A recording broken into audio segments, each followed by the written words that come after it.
During the holiday season, we like to take an opportunity to highlight the interesting things happening in our community. Tonight, we're taking a look at a film about the charitable efforts of the Ghostbusters to help the Ronald McDonald House.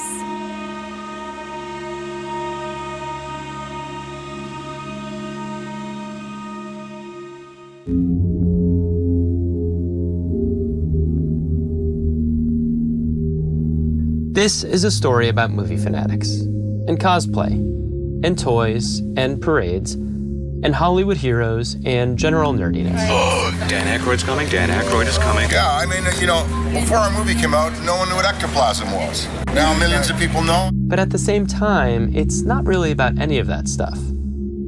It's really about a group of friends who set out to help local families by raising money for Ronald McDonald House.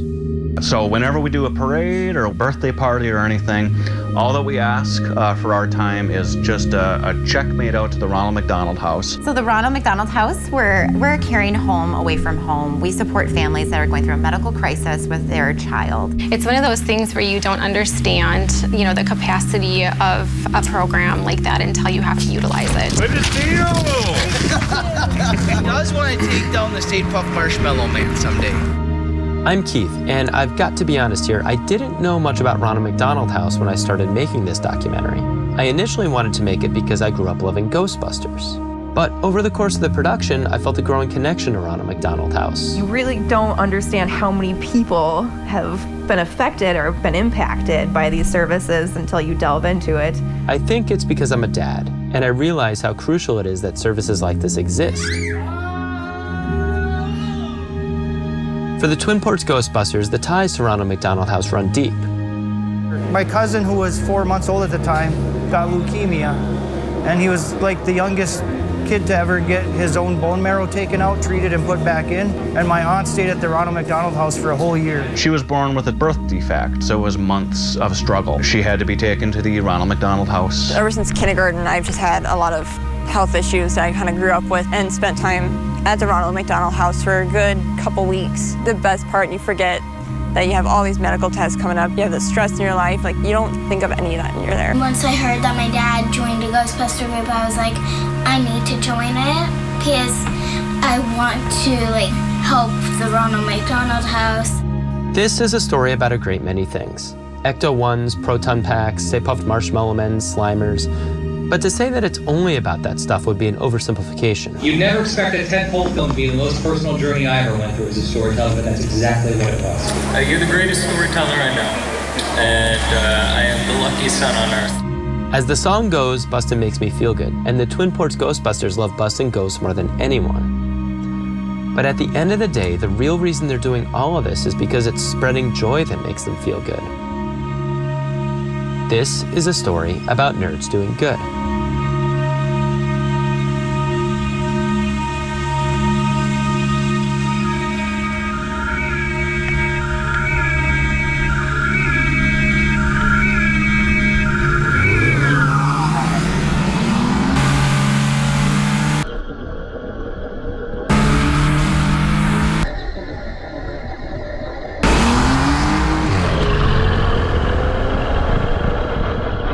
This adorable little guy is a Paradog, one of many pieces of memorabilia you might find in the living room of a Twin Ports Ghostbuster. The Ghostbuster toys, the original, real Ghostbusters. In the movies and TV shows, these free-floating, full-torso, vaporous apparitions are the reason for the phrase, "Who you gonna call?" And then he sees a ghost and he's like, ah! Ah! But in real life, the Ghostbusters get called for events like birthday parties, parades, car shows, dances, and charity galas.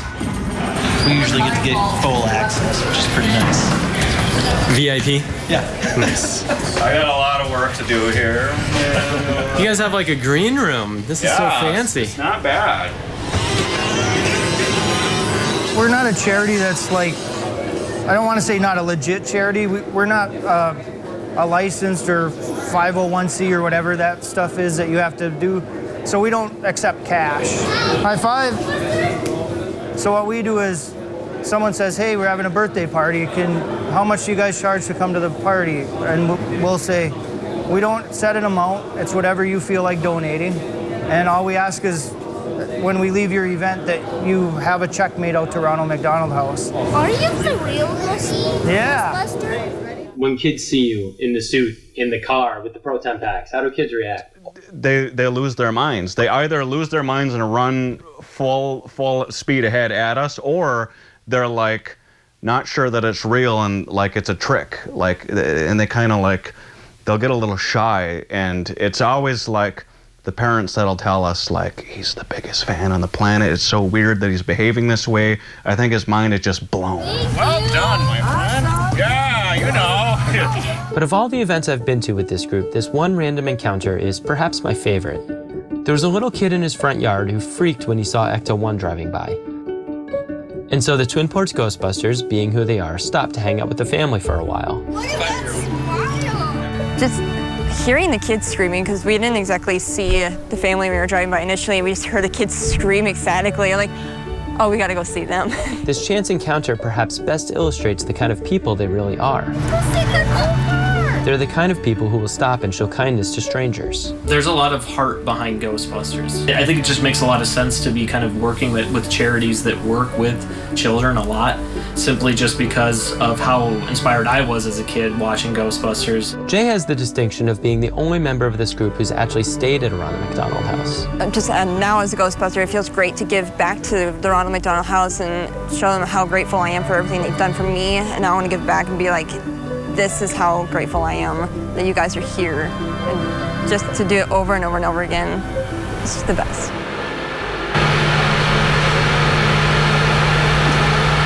Today at 5, for the first time, a Ronald McDonald House is being built here in the Northland. In Duluth, Minnesota, where the Twin Ports Ghostbusters are located, there wasn't a local Ronald McDonald House location until 2019, when construction began on the campus of the regional hospital, Essentia Health.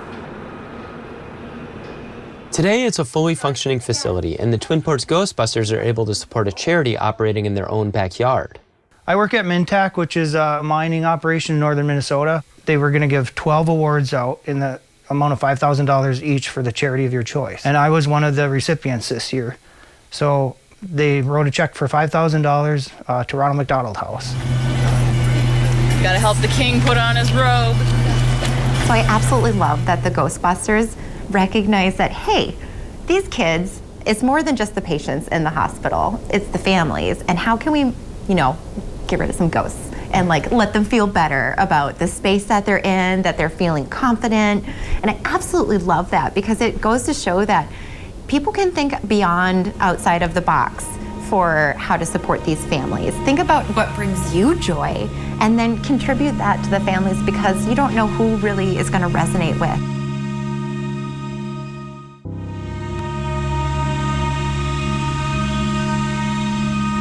Now, aside from doing charity work, one thing that brings the Twin Ports Ghostbusters a lot of joy is the car. But Jeremy's prized Ecto-1 has certainly seen its fair share of drama. So I called the border agent and I said, hey, I'm buying this car from Canada. What do I need to do to make it legal to bring it into the U.S.? I get to the border with the car, and the border agent said, well, you can't bring that in the U.S. And I was frustrated that I have this car that I can't have. He said, print this paperwork off, go back to Canada, do a U-turn, come back, and tell them that you're taking it directly to an importer. So then 6 weeks later, I had to go back. I was really nervous that I would have to get rid of the car. I cut out about 75% of that story, and the reason I included that bit is that one day Jeremy agreed to let Matt and Clark borrow the car for an event. So we will not go that way then, and we will go this way. And we'll make sure we're not hitting anything. Oh, it's just a tree. Little baby tree. Was it really? Anything? No. Shh, don't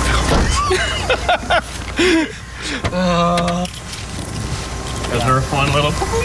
No, we good. Hey, Matt, would you imitate what Jeremy's reaction would have been if he was here to see the tree incident? He'd be like coming around the corner. Like, what? Come on, guys! You're like, you take my car one time and you're gonna go run over a tree?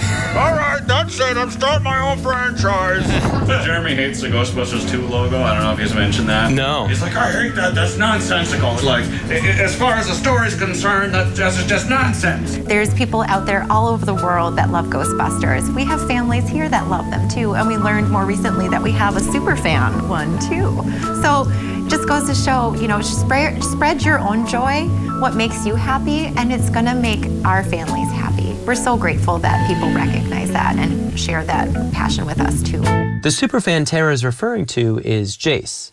I met him during an interview about how his family utilizes Ronald McDonald House services.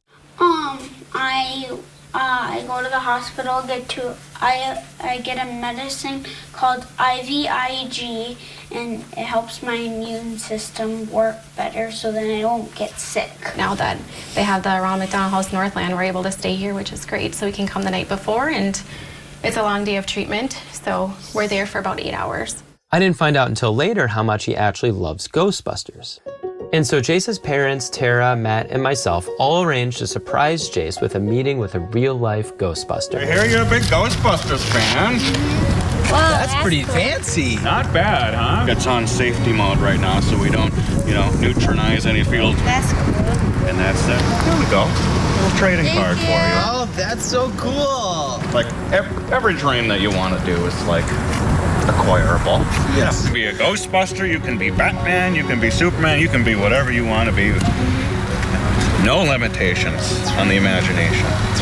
Hearing Matt encourage Jace to follow his dreams really struck a chord with me. Ooh, okay, where to begin? Because people always tell kids to chase their dreams. I'm wanting to put these up on the wall here. But when Matt says it, it carries real weight. Because he actually is living his childhood dream. Well, I would say to my 7-year-old self, you will be a Ghostbuster someday. And just keep holding on to that dream. Oh, this is the slime blower. I had this as a kid. Man, I never would have thought as a 7-year-old that I'd be an actual Ghostbuster. But here we are. Oh, man, I think you just made that kid's day. Wow. That was really awesome, dude. That's what it's about. That's what it's all about. I wish I had a ghost, like an actual Ghostbuster to look up to when I was a kid. I had to be my own Ghostbuster as a kid. I had to go and find my own stuff. Could you imagine, maybe 15 years down the road or something, you're like still doing this and you run into a 25-year-old Ghostbuster who says, you guys came to my 10-year-old birthday party and now I'm a Ghostbuster because I saw you guys doing it. Like, how amazing would that be? That's what it would be all about. It would all be worth it just for that moment, really. It wasn't long after Matt's surprise meeting with Jace that Tara reached out to me and asked if I thought the Twin Ports Ghostbusters would be willing to make an appearance at a Ronald McDonald House fundraiser that she was helping put together. Waiting for Jeremy to get situated. Their answer was, of course, yes. Is it just me or I feel like I'm in the Sedgwick Hotel right now? It is very Sedgwick-like. Yeah. It just occurred to me. We haven't really tested any of this equipment. I blame myself, so do I. So do I. And I have to make sure, because I have 3 idols in the room right now, the Ghostbusters. We need to make sure we give them a round of applause because they took care of Slimer before we got here, just so everybody knows.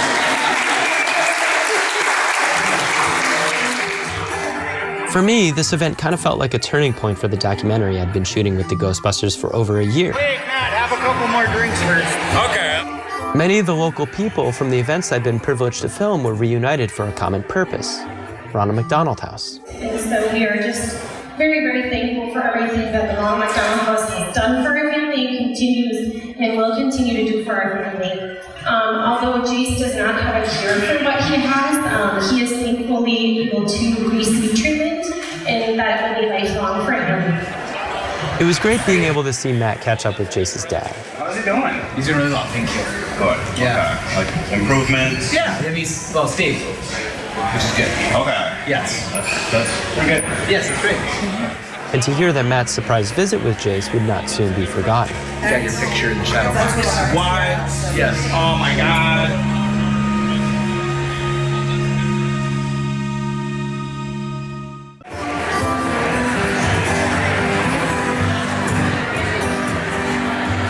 So the Ghostbusters have visited us, and it is a highlight of the day for not only our kids, but also the parents. We really get about 90% of our funds from local individuals and corporations and groups and people like the Lions Club or Ghostbusters or Girl Scout troops who raise money for us. We really depend on local community members to support us. They just love seeing us out in the community, and of course they love the donations they get because that helps families, be near their children and not have the burden of having to find a hotel at $150 a night while they're just trying to be with their kids who are, in a really bad place in their life at the moment. Jay's perspective on what it's like to stay at a Ronald McDonald House is, of course, a little different than the other guys. My favorite part about it is in each room there's a little book that every patient and family got to write in and share their memories about being in the house and their trips there and what they're there for.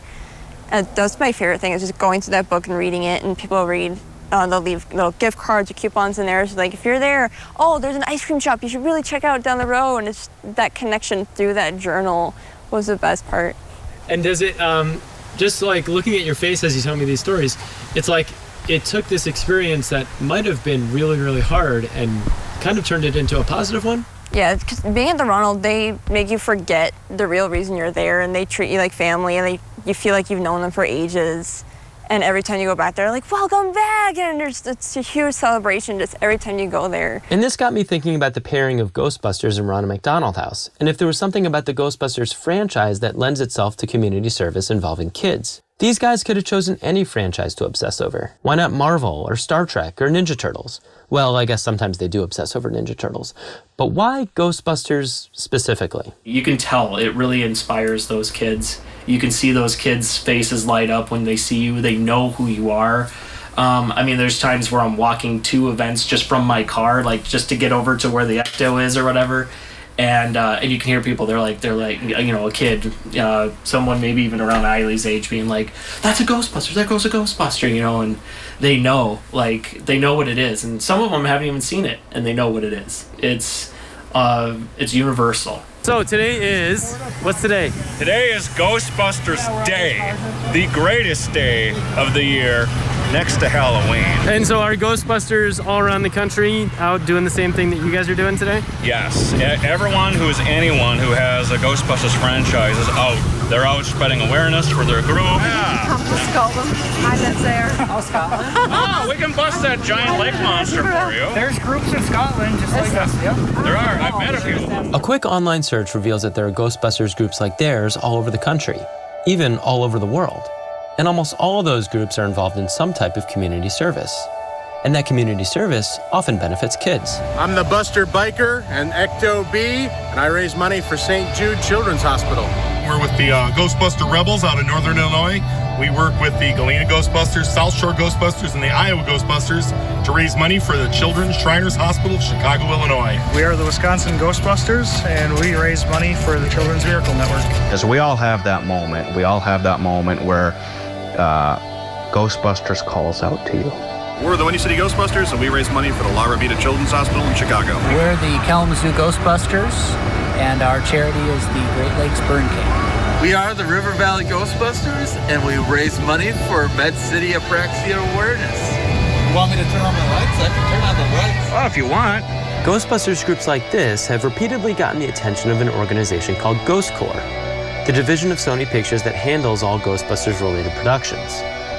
In fact, our very own Matt Rasmussen had the privilege of attending the world premiere of Ghostbusters Afterlife in New York City. I think it was Ghost Corps' way of saying thank you to the diehards who have helped keep the franchise alive over the decades. The director of 2021's Ghostbusters Afterlife, Jason Reitman, is the son of original Ghostbusters director Ivan Reitman. I feel so intimidated to make this film.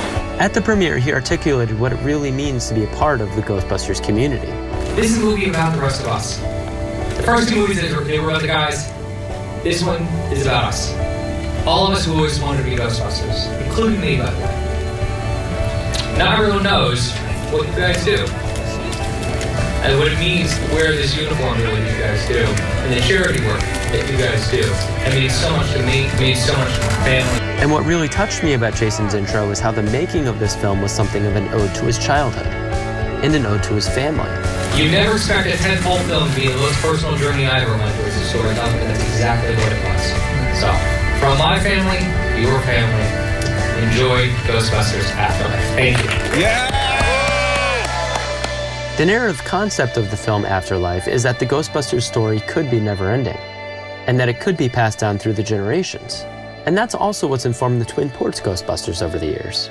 Getting able to run around as a Ghostbuster, being able to do it as a good cause, and being able to help anyone else who thinks they might want to be a Ghostbuster as well. It's a dream come true. It's a dream come true, and it's all positive. It all goes to a good cause.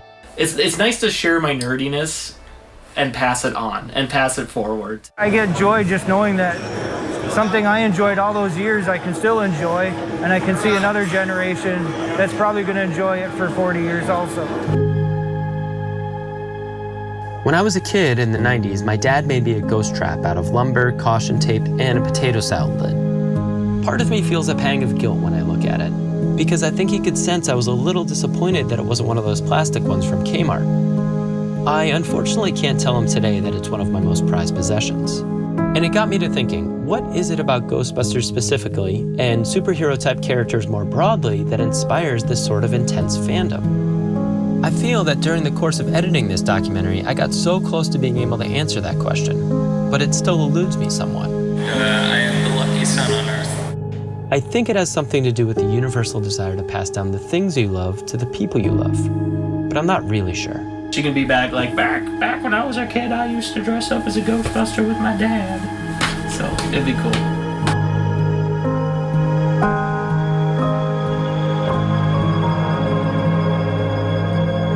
We're the Windy City Ghostbusters, and we raise money for... try again. We're the Windy City Ghostbusters, and we raise money for liability.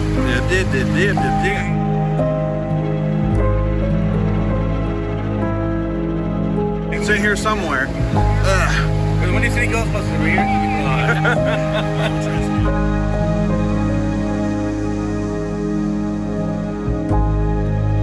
Did you know my first job was at McDonald's? I did not know that. Yeah, I started when I was 15. I was like, super excited to work. And then I worked in the drive-thru. And in the drive-thru, there was the Ronald McDonald House donation bin. So if there was like extra change, I would put it in there.